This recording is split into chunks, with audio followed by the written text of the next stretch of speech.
Mau tahu caranya memilih mata uang dalam trading forex dengan secara akurat dan tepat? Stay tune.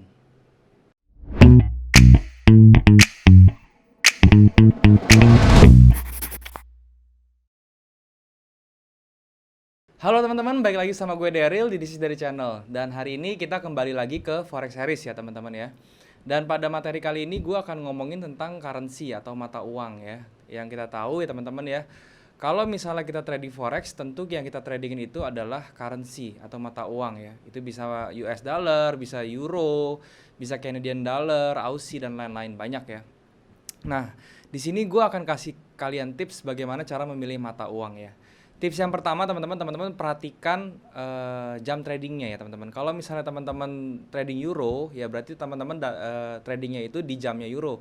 Jamnya euro itu dimulai dari jam 2 siang ya teman-teman. Kalau misalnya teman-teman trading Jepang ya, Jepang yen, teman-teman pagi ya jam 10-an karena jam 10-an itu pasar Jepang atau pasar yen Asia itu udah buka. Nah, kalau misalnya teman-teman tradingnya US dollar ya, bisa aja US dollar tuh sebenarnya banyak ya currency yang pakai base-nya itu US dollar seperti Euro USD, Aussie USD ya. Terus gold ya itu juga teman-teman perhatiinnya itu tradingnya itu pada saat jam US buka seperti jam setengah 8 malam sampai jam 11 malam ya. Nah, kalau misalnya seperti Euro USD teman-teman ya, itu kan ada jam Euronya, ada jam USD-nya. Teman-teman pilih yang mana? Kalau saya prefernya tuh yang jam US-nya ya, atau jam malamnya karena biasanya marketnya lebih volatile gitu teman-teman ya. Nah, yang kedua teman-teman harus tahu yang namanya korelasi. Nah, ini yang saya mau bahas di video ini lebih banyak di korelasinya teman-teman ya. Korelasi itu apa sih? Jadi dengan korelasi itu ya, kita bisa tahu mata uang A ini ya, misalnya mata uang A dengan mata uang B itu hubungannya seperti apa. Kalau misalnya saya buy mata uang A, apakah saya harus buy juga mata uang B atau saya harus sell mata uang B gitu. Kadang-kadang kita sebagai trader itu tradingnya tuh lebih dari satu pair soalnya teman-teman ya. Satu pair itu satu mata uang. Jadi misalnya satu account ini kita sekali trading tuh bisa tiga mata uang atau empat mata uang ya. Nah itu kadang-kadang kita belibet itu teman-teman ya. Kadang-kadang kita yang harusnya Euro USD misalnya kita buy, nah terus ada Euro Aussie misalnya, itu kita harusnya buy juga karena itu sebenarnya menurut korelasi itu searah. Tapi ini malahan kita nge-sell karena kita nggak ngerti yang namanya korelasi. Nah di video kali ini gue akan banyak bahas ke teman-teman jelasin tentang namanya korelasi, oke? Gimana lengkapnya tentang korelasi seperti biasa supaya lebih jelas kita jelasinnya ke monitor. Oke teman-teman, yuk kita ke monitor. Ya teman-teman, kita sudah ada di dalam monitor ya, dan ini saya sudah ada di MetaTrader 4 dari OctaFX. Dan hari ini kita akan bahas yang namanya tentang korelasi teman-teman ya. Dan seperti yang tadi saya sebutkan ya, yang pada saat di awal video ya, kalau misalnya teman-teman mau pilih pair ya, tips pertamanya itu sebelum saya masuk korelasi adalah memilih jamnya ya teman-teman ya. Contohnya ini ya teman-teman, sekarang saya ada di pair namanya GBP US dollar teman-teman ya, atau pounds ya, mata uang dari Inggris terhadap US dollar itu bagaimana. Nah ini ya, kalau seperti kita lihat ya sekarang kan teman-teman bisa lihat ya, sekarang ini jam 11 malam ya kira-kira ya. Dan ini sekarang tanggal 3 April ya, 3 April jam 11 malam waktu Indonesia Barat. Nah ini kan jam 11 malam sekarang teman-teman ya. Dan saya tadi bilang kalau misalnya jam London itu atau jam Eropa itu bukanya jam 2 siang. Berarti itu kira-kira sekitar 8 jam yang lalu teman-teman ya. Nah ini teman-teman teman-teman lihat ini sudah menggunakan time frame H1 ya, atau 1 jam. Berarti 1 jam candle ini itu mewakili satu candle ini mewakili 1 jam teman-teman ya. Jadi kalau misalnya 8 jam yang lalu berarti 8 mundur 8 candle ke belakang. Sekarang kita hitung ya. 1, 2, 3, 4, 5, 6, 7, 8. Berarti startnya mulai dari sini ya teman-teman, jam 2 nih. Ya jam pas buka nih. Nah teman-teman lihat ya pas jam 2 ini itu saya tandain di sini. Ini awal bukanya ya. Jam 2 itu awal bukanya di sini, dan kemudian teman-teman lihat deh pas buka itu range-nya besar ya, ditandai dengan bodinya ini gede banget teman-teman ya. Bodinya besar.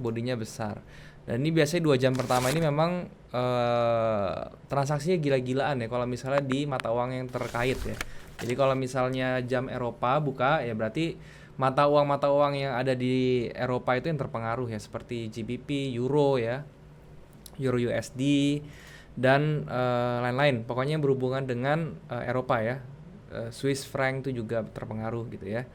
Dan kalau teman-teman mau trading Jepang ya, Jepang yen, berarti teman-teman harus jam 10 gitu ya. Nah, itu ngitungnya gimana jam 10? Nah, ini kalau misalnya sekarang ini kan ya berarti di jam MetaTrader-nya apa namanya? OctaFX ya. Ini sekarang kalau misalnya kita lihat ya sekarang jam 7. jam 19.00 dan sekarang di jam saya ini adalah jam 11 malam. Oke, berarti ini lebih cepat sekitar 7, 11 kurang 7, sekitar 4 jam lebih cepat ya teman-teman. Berarti teman-teman kalau misalnya jam 10 siang ya, jam 10 pagi, jam 10 pagi di waktu kita ya teman-teman, tinggal kurangin 4 aja ya. Berarti kalau misalnya di jamnya MetaTrader itu adalah jam sekitar jam 6 ya. Berarti jam 6.00. Oke. Nah, di sini teman-teman ya. Nah, ini teman-teman lihat ya, kalau jam 00 justru kalau Eropa itu sangat di sini dalam artian sini di GBP ya, Eropa itu sangat rendah volatility-nya ya. Jadi nggak terlalu menarik teman-teman ya. Oke, itu tentang pemilihan jam. Oke, sekarang saya mau ngomongin tentang korelasinya. Apa sih korelasi? Jadi pengertian simple itu korelasi itu adalah hubungan antara dua mata uang ya. Kalau di sini kenapa saya bilang mata uang? Karena kita ngomonginnya forex ya, kita ngomongin mata uang. Jadi maksudnya korelasi hubungan tuh gimana bang? Gitu ya. Seperti saya mau ajarin dasarnya dulu ya. Ini seperti yang saya contohnya GBP US dollar. Berarti ini adalah hubungan antara Jepang lagi. Hubungan antara si GBP atau si Great Britain ini pound sterling ya terhadap US dollar tuh bagaimana? Ini adalah representasi harganya ya. Kalau misalnya dibilang GBP turun berarti mata uang dari GBP terhadap US dollar itu nilai value-nya menurun. Jadi itulah yang dibilangnya GBP turun atau pound-nya turun. Kalau misalnya GBP-nya lagi kuat, terus US dollar-nya lagi lemah, berarti otomatis harganya ini akan bergerak naik karena kekuatan atau power atau value dari GBP terhadap US dollar itu meningkat ya, atau lebih tinggi. Nah, itu korelasi secara singkatnya ya, teman-teman. Nah, sekarang gini, kalau misalnya itu kan gampang ya, kalau misalnya GBP USD berarti kalau misalnya kita lihat GBP-nya naik, terus USD-nya turun, kita bisa lihat dia tuh gampang. Nah, sekarang gini, pertanyaannya, kalau GBP USD dengan GBP CHF, itu korelasinya seperti apa? Nah, itu kan apa ya, nggak bisa kita gampang kayak gitu ya, kita mesti lihat satu-satu manual segala macam. Sebenarnya kalau manual bisa, cuman caranya lama ya, panjang caranya, jadi kita ngabisin banyak waktu.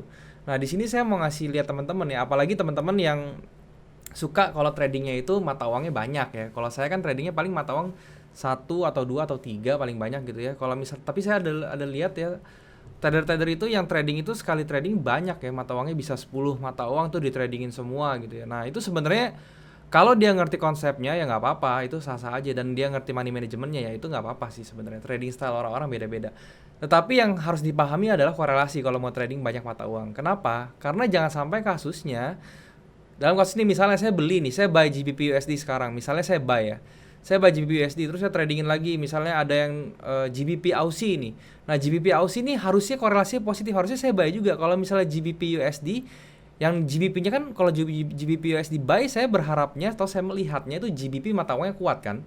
Nah, sekarang kita lihat GBP Aussie. GBP Aussie berarti GBP-nya di depan. Berarti ini yang mempengaruhi yang di depannya juga. Berarti GBP terhadap Aussie itu harusnya menguat juga. Ya, jadi si GBP karena nilai GBP-nya menguat, yang tadi di GBP USD saya analisa dia akan buy, harusnya di GBP Aussie dia juga naik ya, kuat. Kecuali Aussie-nya itu juga benar-benar lagi kuat. Nah, itu ya apa boleh buat, dia bisa jadi bentuknya sideways atau dia malahan turun. Tinggal lihatnya powernya. Tetapi most of the case ya, atau sebagian besar dari kasus-kasus tersebut otomatis dia bergeraknya searah. Kalau GBP-nya USD-nya buy, GBP Aussie juga harusnya buy, oke?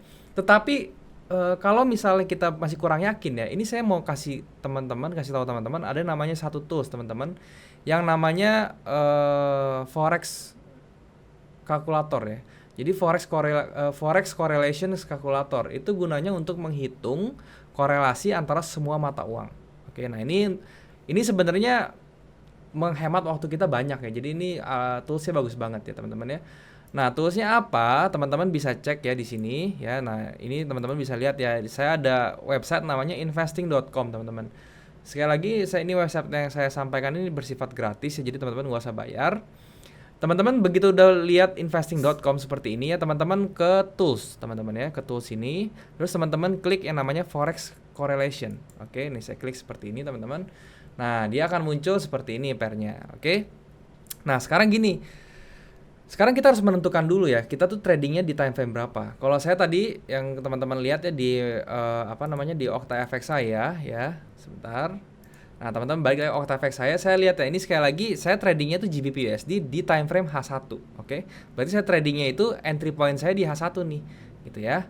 Itu yang perlu diingat teman-teman. Jadi kita ingat itu dulu dan kita kembali lagi ke investing.com. Nah, tadi saya lihat ya, pair saya apa nih? Saya maunya GBP USD yang sudah saya analisa ya. Ini saya sudah analisa GBP USD. Oke. Saya klik GBP USD thread. Oke, kita klik nih ya, sudah terganti GBP USD dan time frame-nya saya ganti H1-nya nih teman-teman, hourly ya. Saya ganti H1 hourly. Nah, ini pilihannya sayangnya ya di investing ini terbatas. Pilihannya hanya 5, 15, 30 hourly dan daily. Tetapi ini saya bilang cukup, teman-teman. Oke. Ini cukup karena ya saya sebagai trader forex yang intraday, yang swinger ya, saya hanya trading di range ini gitu ya. Kecuali kita yang position trader yang kita butuhnya sampai mungkin weekly atau monthly. Tapi untuk trader daily trader seperti saya ya, saya pakainya time frame ini aja gitu. Jadi ini cukup ya. Jadi ini kita ganti hourly karena tadi time frame saya H1 teman-teman ya. Nah, ini number of periods-nya berapa? Kalau saya biasanya set itu sampai ke 25 atau ke 50 teman-teman ya. Di sini saya contohkan 50 saja. Nah, sekarang kita klik calculate teman-teman ya. Nah, begitu kita klik calculate, kita akan mendapatkan deretan pair-pair lain yang bisa kita tradingkan yang berhubungan dengan GBP USD. Cara membacanya gimana? Teman-teman bisa lihat ya, di sini di sebelah kanan ini ada 0,91, 0,85 apa segala macam. Ini ya teman-teman ya, yang tandanya 0,91 teman-teman kali 100% ya teman-teman ya.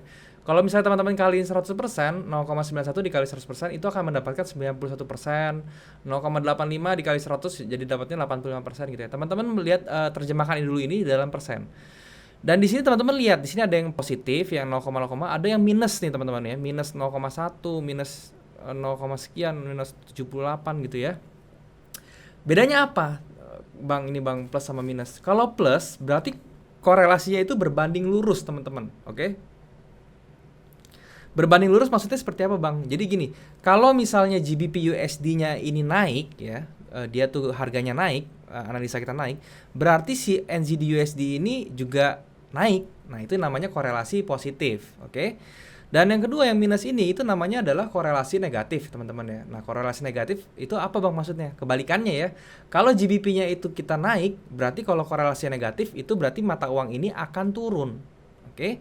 Jadi sekali lagi kalau misalnya korelasi positif itu adalah berbanding lurus. Kalau misalnya GBP USD-nya atau pair di sini yang kita isi apapun itu naik, berarti yang punya pair yang punya mata uang yang korelasinya sekian itu juga naik. Dan kalau minus itu berarti berbanding terbalik atau yang satunya naik, yang satunya turun gitu teman-teman ya. Saya harap teman-teman bisa cukup jelas ya karena ini gampang sebenarnya. Nah, sekarang positif dan negatif sudah tahu. Sekarang angka-angka ini apa Bang maksudnya Bang? 0,91 atau 91%, 85% gitu ya. Semakin besar angkanya ya seperti yang di atas ini 91% ya, berarti korelasinya semakin kuat gitu ya. Berarti kalau misalnya dia ini GBP naik, ini 91% si NZD USD juga naik gitu loh. Maksudnya itu persentase seberapa besar dia ngikutin si GBP USD-nya, oke? Nah, kalau dia semakin kecil gini, berarti di sini kalau misalnya GBP USD perbandingan korelasi yang paling kecilnya itu adalah Aussie NZD ya. Jadi kalau misalnya GBP USD-nya naik, itu akan mempengaruhi Aussie NZD akan naik sebesar 6% doang. Jadi chance-nya Aussie NZD untuk ngikutin si GBP USD itu cuma 6%. Sedangkan kalau misalnya si NZD USD, kalau misalnya GBP USD naik, dia akan 91% ngikutin si GBP USD. Dengan kata lain, kalau misalnya kita trading GBP USD itu buy, otomatis si NZD USD ini harus buy juga, teman-teman. Kenapa? Karena korelasinya tuh positif, gitu ya. Sedangkan yang paling terbalikan sama GBP USD siapa? Itu ada namanya USD SEK, oke? Dan ini SEK saya nggak tahu, ini yang jelas ini mata uang eksotis ya, saya nggak tahu singkatannya. Dan yang jelas ini nggak ada, oke? Dan yang kedua, peringkat kedua yang paling berbanding terbalik sama NZD USD itu apa? Ternyata adalah USD Jepang Yen, teman-teman. Jadi kalau GBP USD itu paling berbanding terbalik dengan apa? Dengan si USD Jepang Yen ya, ternyata ya. Nah, jadi kalau misalnya kita nge-buy GBP USD, itu kita lebih baik nge-sell USD Jepang Yen ya, karena dia punya korelasi negatif sebesar 76%. 76% lumayan. Dan saya mau ngasih tahu teman-teman ya, angka berapa yang bisa dijadiin patokan Bang? Kalau saya biasanya pakai di atas 75% teman-teman ya. Jadi kalau misalnya di sini di atas 75%, nah ini kayak Euro USD ke bawah nih saya udah nggak pakai nih. Saya pakainya yang cuman dari Aussie Kanada, Aussie USD, GBP Kanada, NZD USD. Karena di korelasinya masih di atas 75%. Dan yang negatif ini saya hanya pakai yang ya berarti USD Jepang Yen, Ya cuma USD Jepangnya doang, karena di sini yang paling lebih dari 75% ya ini doang ya, 76% nih. Sisanya 72% USD Swiss itu saya nggak pakai, dan lain-lainnya saya nggak pakai tentunya. Jadi seperti itu teman-teman ya. Nah itu gunanya satu untuk ngecek kita nih ya, ngecek make sure apakah posisi yang kalau kita mau trading kita mesti pilih yang mana nih mata uang yang setelah kita dapat dengan si GBP USD ini. Jadi kita analisa satu ya, dapat banyak nih, kita setelah selesai analisis satu kita bisa dapat 2-3 pair lagi. Karena apa? Karena 3 ini ngikutin, kita nggak usah capek-capek in detail lagi untuk analisa ketiga ini tetap perlu dilakukan, tapi hanya melihat entry point yang bagusnya di mana aja, itu aja. Nggak usah sedetail yang kita analisa seperti yang awalnya yaitu GBP USD ya, karena kita sudah lakukan itu dan ini ternyata punya korelasi bagus. Oke, itu fungsinya teman-teman, yang fungsi yang pertama. Oke, fungsi yang keduanya adalah kalau misalnya kita nih ya analisa GBP USD, oke, terus kita nggak yakin nih, aduh ini saya bingung nih, ini marketnya agak susah dibaca nih ya, agak sideways, terus saya bingung nih mau kemana nih. Nah teman-teman bisa jadiin ini ya, terus teman-teman ini bisa jadiin patokan teman-teman, NZD USD bisa jadi patokan. Karena kita tahu korelasinya itu mirip ya, GBP USD, kita bisa ngintip atau bisa nyontek chartnya NZD USD. Kalau kita bingung ngebaca GBP USD pada saat analisa, kita nyontek dulu nih ke NZD USD. Karena apa? Karena dia punya korelasinya cukup tinggi, 91%. Jadi geraknya itu, arahnya itu si NZD USD dan GBP USD ini sama gitu ya. Jadi satunya naik ya berarti yang lain naik. Oleh karena itu kalau kita sempat bingung di GBP USD, kita bisa nyontek dulu chartnya NZD USD. Siapa tahu di chartnya NZD USD ini chartnya lebih gampang dibaca. Jadi kita bisa analisanya lebih gampang dan kita bisa lebih jelas untuk GBP USD ini mau arahnya kemana gitu teman-teman ya. Oke, jadi seperti itu teman, itu dua peranan penting dari korelasi teman-teman, dan ini sangat penting ya sebenarnya kalau teman-teman trading dan mau analisa di forex. Ini salah satu dasar yang teman-teman harus tahu, oke? Dan ini saya sering lakukan dan saya sering praktekkan ya, terutama kalau misalnya saya sedang bingung ya di poin kedua tadi, itu saya biasanya nyontek dulu dari pakainya caranya ini teman-teman ya. Dan juga kalau misalnya saya mau trading banyak ya dengan memecah-mecah posisi saya juga pakai cara seperti ini teman-teman. Oke.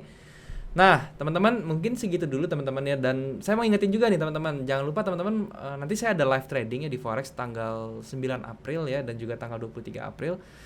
Untuk jamnya nanti saya kabarin ke depannya, kemungkinan jam 7 malam, dan teman-teman saya harap bisa hadir ya, karena dari semua video-video yang saya sudah sharing ya, nanti saya akan kasih tahu lagi cara aplikasinya gimana sih di trading kita beneran gitu ya, dan saya harap teman-teman bisa hadir. Oke teman-teman, mungkin segitu dulu ya tentang korelasi ya. Ini semoga teman-teman jelas ya, karena saya sudah berusaha untuk menjelaskannya secara simple. Oke teman-teman, yuk kita kembali ke kamera sekarang. Oke teman-teman, jadi itu tadi tentang korelasi. Semoga teman-teman mengerti ya apa yang tadi saya jelaskan di monitor. Jadi alangkah baiknya kita memahami korelasi secara mendalam ya. Jadi kalau misalnya kita trading dengan banyak pair, jadi kita nggak usah kesulitan lagi untuk menentukan ini pairnya bener nggak, saya mesti buy atau sell. Dan seperti tadi lihat juga di teman-teman yang saya bahas di monitor ya, penggunaan korelasi itu begitu banyak, dan teman-teman bisa praktekin satu-satu ya yang tadi saya jelasin. Dan ya itulah video materi hari ini, semoga bisa memberikan teman-teman pandangan baru dan ilmu baru yang bisa teman-teman praktekkan dalam tradingnya teman-teman pastinya. Oke, thank you teman-teman, sekali lagi jangan lupa untuk subscribe ya channel ini supaya nanti teman-teman gak ketinggalan video-video yang saya upload berikutnya. Teman-teman juga bisa like kalau misalnya teman-teman suka video seperti ini, dan juga teman-teman bisa komen kalau misalnya di video ini ada yang kurang teman-teman ya. Dan juga gue mau ngingetin buat teman-teman sekali lagi ya, yang belum ada broker, teman-teman bisa cek yang namanya OctaFX, linknya sudah saya taruh di description ya. Dan juga teman-teman untuk deposit, teman-teman jangan lupa untuk pakai promo code-nya DARYLFX, DARYLFX, untuk dapatkan bonus depo 100% teman-teman. Oke. Thank you sekali lagi teman-teman yang sudah nonton video ini. See you on my next video. Jangan lupa semua orang bisa cuan. Salam sukses. Bye-bye.